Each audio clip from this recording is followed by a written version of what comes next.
l'invité de la matinale. KTO Radio. En ce week-end de journée européenne du patrimoine, KTO vous propose de monter sur le toit de Notre-Dame de Fourvière à Lyon. Rien que ça, et oui, car la basilique ouvre ses portes aux visiteurs pour leur faire découvrir ses lieux habituellement cachés, la grande tribune, la galerie des anges ou encore la terrasse Saint-Michel qui mène jusqu'au sommet de la tour de l'Observatoire. L'occasion aussi de sensibiliser le public à la préservation de cet emblème de la ville cher au cœur des Lyonnais, mais menacé par le temps. Père Yves Guerpillon, bonjour. Oui, bonjour. Merci d'être avec nous. Vous êtes l'heureux recteur de la basilique Notre-Dame de Fourvière. Ce n'est pas tous les jours que les toits d'un édifice religieux, a fortiori celui de Notre-Dame de Fourvière, est accessible au public.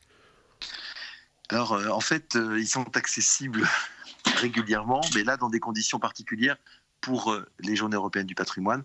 On a vraiment le désir de faire profiter un maximum de personnes de cette vue imprenable sur Lyon depuis les toits de la basilique de Fourvière. Donc effectivement, pour ces Journées européennes du patrimoine, on va multiplier les visites aussi avec différents points de vue sur les toits de Fourvière, mais aussi faire découvrir des lieux qu'on ne connaît pas. Par exemple, il y a une visite faite par des chapelains sur les coulisses de la basilique de Fourvière, découvrir la sacristie, découvrir des lieux qui ne sont pas connus, pour lesquels je dirais, le public ne vient pas habituellement. Il y a plusieurs lieux remarquables à découvrir dans la basilique.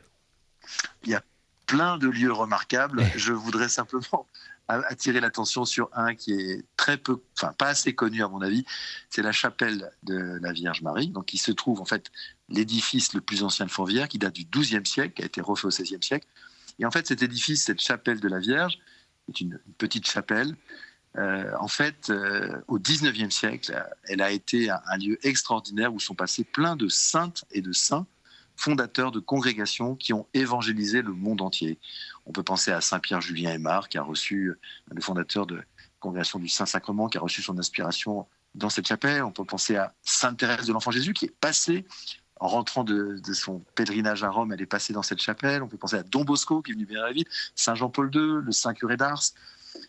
Et puis tant d'autres fondateurs, Saint-Marcellin Champagnat, les fondateurs aussi de la Société des missions africaines, Monseigneur Marion Rézillac, et puis tout un tas de femmes aussi, bien sûr Pauline Jaricot, la bienheureuse Pauline Jaricot, fondatrice des OPM, et d'autres femmes qui ont fondé des congrégations. Donc c'est vraiment un lieu assez extraordinaire on est parti depuis la chapelle de Fourvière pour évangéliser le monde entier, les 5 continents.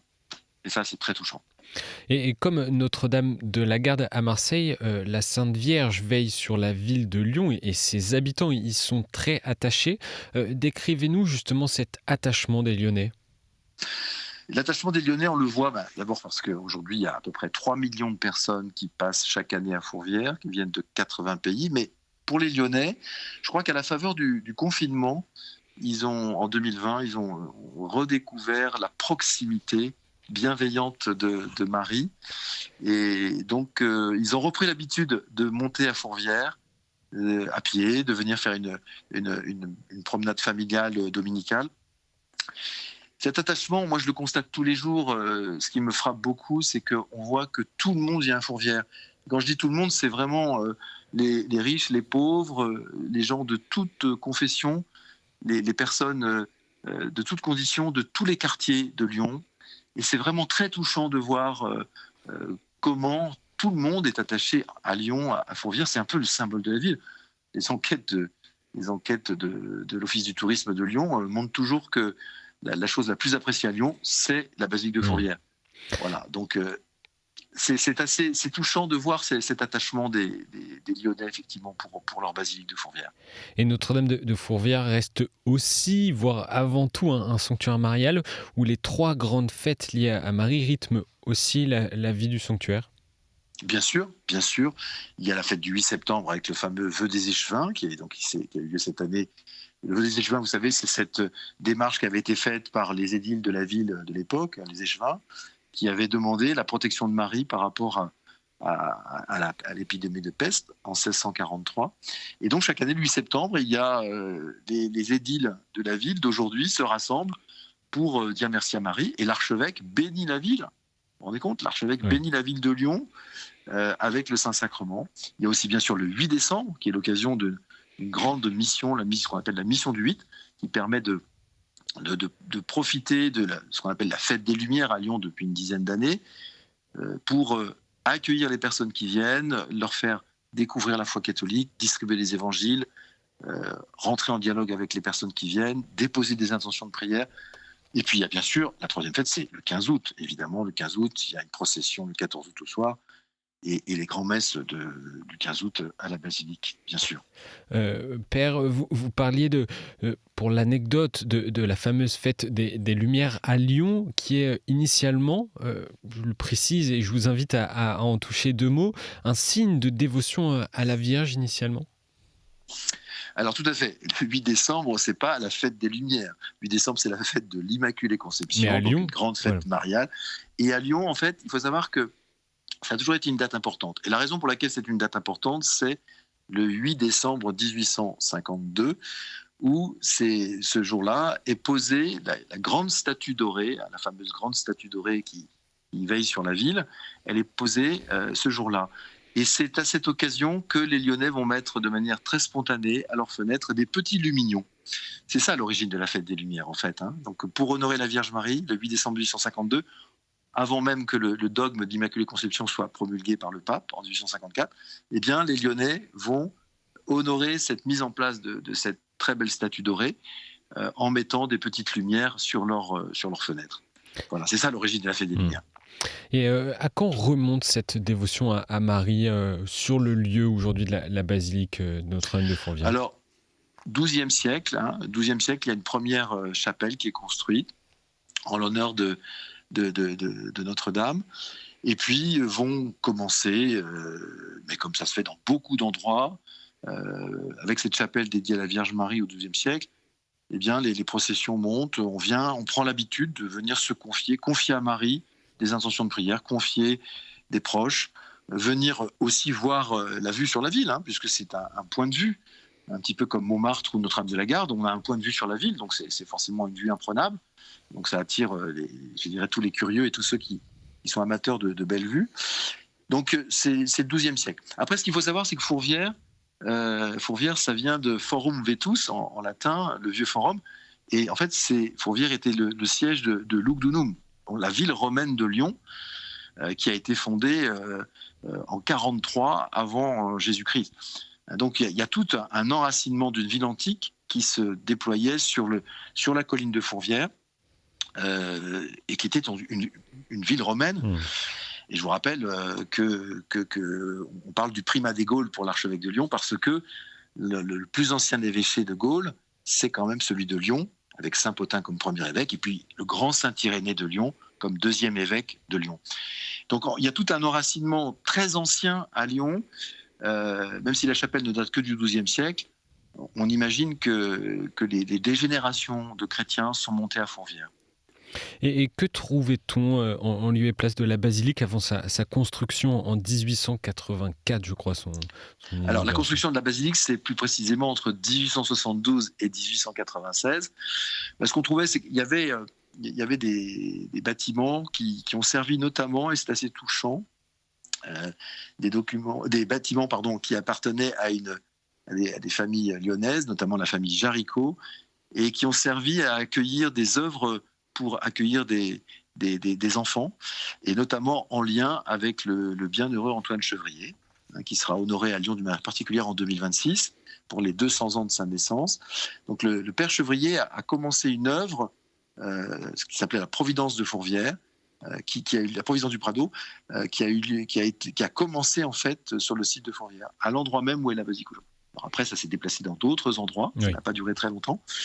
Mais donc effectivement, il y avait, et puis alors bien avant, il y a eu, on le sait maintenant, une basilique romaine sur le site de la basilique. Donc dans les premiers siècles, alors cette basilique s'est effondrée, je crois que c'était à peu près au 3e, 4e siècle, mais il y a eu donc effectivement cet espace a été vraiment habité. Je ne veux pas être prétentieux, mais il y a quand même quelques liens entre Lyon et Rome. Parce que vraiment, on a vraiment une ville romaine à Lyon, On a un théâtre antique, où il y a les Nuits de Fourvière aujourd'hui. On a aussi un amphithéâtre qui se trouve du côté de la Croix-Rousse, où ont été martyrisés Sainte Blandine, les premiers martyrs de Lyon en 177. Donc il y a vraiment tout un espace qui a toujours été habité, vécu et habité par les Lyonnais. À l'instar de Notre-Dame de la Garde actuellement en travaux, d'importantes rénovations sont prévues à Notre-Dame de Fourvière, notamment pour éviter au tour sud et à une des tours nord de s'effondrer. Dans quel état se trouve la basilique aujourd'hui ? Alors, il faut préciser un petit peu les choses parce qu'il y a beaucoup de bruit qui ont couru suite à la campagne de communication. En fait, les tours ne s'effondrent pas, mais les tours s'abîment. Et donc, les tours s'abîment parce qu'elles sont dans une pierre qui s'abîme assez facilement, qui peut être abîmée par le vent et par la pluie. Et donc, les deux tours qui sont les plus abîmées aujourd'hui, ce sont les tours ouest, nord et sud-ouest, nord-est et sud-ouest. Et donc ces deux tours vont faire l'objet d'un chantier qui est en étude actuellement. Les phases d'études sont très avancées et normalement, si tout se passe bien, avec le soutien et la générosité des donateurs de toutes sortes, et je dirais la bénédiction des pouvoirs publics, c'est important. Oui. Ça devrait démarrer, les chantiers devraient démarrer au printemps 2026. Donc réfection des deux tours ouest de la basilique, un chantier de 2 ans à peu près. Et puis il y aura les autres tours et il y a d'autres projets qui sont bien sûr là pour soutenir cette basilique. Donc il n'y a pas un état particulièrement dégradé ou anormalement dégradé, c'est une usure qui est liée au temps tout simplement. Bien, si on fait des travaux, c'est qu'il y a besoin de le faire. Oui. Donc bien sûr qu'il y a un état dégradé, mais il n'y a pas de risque d'effondrement, il y a simplement une nécessité de prendre soin notamment du haut des tours. C'est la partie haute des tours qui s'abîme, et donc il faut en prendre soin pour éviter bien sûr que des pierres tombent des tours. Voilà, c'est ça qu'on veut éviter absolument, et on a mis en place des filets pour l'empêcher. Donc si vous voulez, ça fait partie d'un processus d'entretien qui est assez continu, mais là qui entre dans une phase plus aiguë, compte tenu de ce démarrage de ces chantiers pour les deux tours ouest. Et pour les éventuels visiteurs ou même pour les fidèles qui aiment se rendre à la messe à Notre-Dame de Fourvière, est-ce que les célébrations vont pouvoir se tenir pendant les travaux ? Bien sûr. Le principe des travaux, c'est toujours organisé de manière à ne pas pénaliser le culte et à pénaliser le moins possible toutes les manifestations. Donc là, en l'occurrence, le culte va continuer, les messes, vous savez qu'il y a 3 ou 4 messes par jour à Fourvière, il y a l'adoration eucharistique tout au long de la journée entre 8h et 20h, il y a les chapelets quotidiens, et donc tout ceci va bien sûr continuer. On organise les choses de manière à préserver au maximum l'usage du site et la fréquentation, bien sûr. Alors il y aura forcément, je n'ai pas tous les détails, dans la mise en place, il y aura forcément des désagréments, c'est évident, mais ce qui est certain, c'est que le culte sera préservé absolument, ça c'est sûr. Et une bonne chose également pour les visiteurs qui n'ont pas encore découvert Notre-Dame de Fourvière et qui se rendront à Lyon. Merci beaucoup d'avoir été avec nous, Père Yves Guerpillon. Et puis j'invite également les auditeurs qui nous écoutent, qui sont à Lyon, s'il reste des places, d'aller visiter donc la basilique Notre-Dame de Fourvière ce week-end pour les Journées européennes du patrimoine. Merci à vous. Voilà, merci beaucoup.